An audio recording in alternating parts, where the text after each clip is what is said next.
ce qui est essentiel dans notre quotidien. L'amour de nos proches, avoir un toit sur la tête, pouvoir se nourrir. Nous ressentons aussi profondément ce qui nous manque. Se réunir entre amis dans un bar, écouter un concert, aller au cinéma, voir des spectacles. L'accès à la culture dans des lieux de partage nous fait cruellement défaut.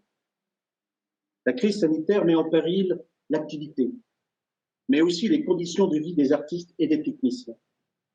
Les politiques publiques doivent protéger tous ceux et celles qui vivent la culture, le public, et tous ceux et celles qui font vivre la culture.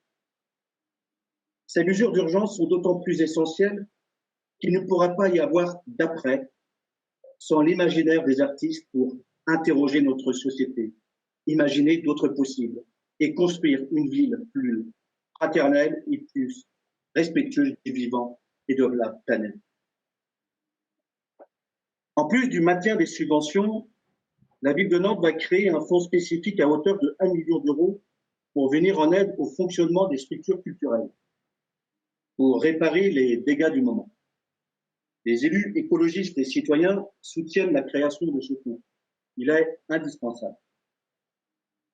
Nous pensons également, face aux problématiques logistiques et financières qui vont augmenter avec les annulations des festivals d'été, qu'il faut agir dès maintenant en créant un plan de relance pour sauver les artistes et les techniciens du spectacle vivant.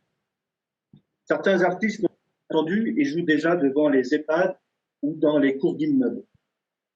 Mais ce plan nécessite un financement conséquent et des actions concrètes. Pourquoi ne pas lancer des appels à projets solidaires où les structures, les artistes, les techniciens, les spectateurs et les collectivités s'épaulent? On pourrait s'inspirer par exemple des chantiers d'artistes ou des cachets en ligne mis en place en 2003.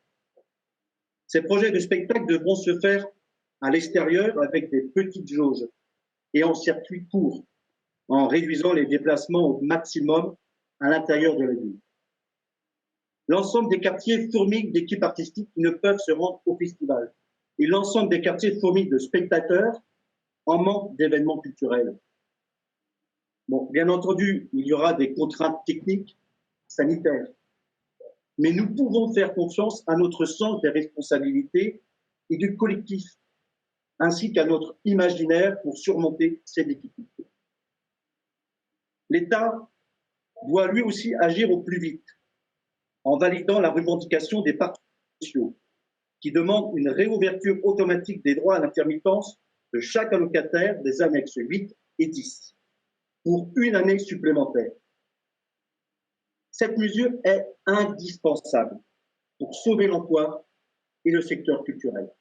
Je vous remercie.